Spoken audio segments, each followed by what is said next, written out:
பாஜக அரசு விவசாயிகளுக்கும் தொழிலாளர்களுக்கும் எதிரான அரசாங்கத்தை நடத்தி வருவதாக இந்திய கம்யூனிஸ்ட் கட்சியின் மாநில செயலாளர் முத்தரசன் தெரிவித்துள்ளார்.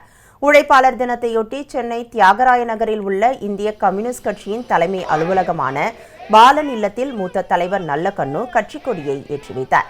இந்நிகழ்வில் மாநில செயலாளர் முத்தரசன், துணை செயலாளர் பெரியசாமி உள்ளிட்ட மாவட்ட, மாநில நிர்வாகிகள் பலர் கலந்து கொண்டனர். பின்னர் செய்தியாளர்களை சந்தித்த முத்தரசன், தமிழ்நாட்டில் பல நிறுவனங்களில் 12 மணி நேரத்திற்கும் மேலாக வேலை வாங்குகிறார்கள். அதில் அரசு தலையிட்டு நெறிமுறைப்படுத்த வேண்டும் என்று தெரிவித்தார். ஒன்றிய பாஜக அரசு விவசாயிகளுக்கும் தொழிலாளர்களுக்கும் எதிரான ஒரு அரசாங்கத்தை நடத்தி வருவதாகவும் அவர் குற்றம் சாட்டினார். மறைமுகமான முறையில் பல நிறுவனங்களில் 12 மணி நேரம் அதற்கு மேலாக கூட வேலை வாங்கப்படுகிறார்கள். அரசு தலையிட்டு இதை முறைப்படுத்த வேண்டும்.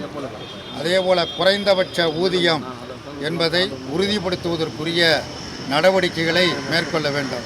உழைப்பாளி மக்களுக்கு எதிராக இன்றைக்கு இருக்கக்கூடிய மோடியின் தலைமையிலான ஒன்றிய அரசு, பாஜக அரசு, பாசிச அரசு, எதேச்சகார சர்வாதிகார அரசு தொழிலாளர்களுக்கு மட்டுமல்ல, தொழிலாளர்களுக்கு, விவசாயிகளுக்கு, விவசாய தொழிலாளர்களுக்கு, குறிப்பாக அனைத்து பகுதி மக்களுக்கும் எதிரான ஒரு அரசாங்கத்தை நடத்தி கொண்டிருக்கிறது.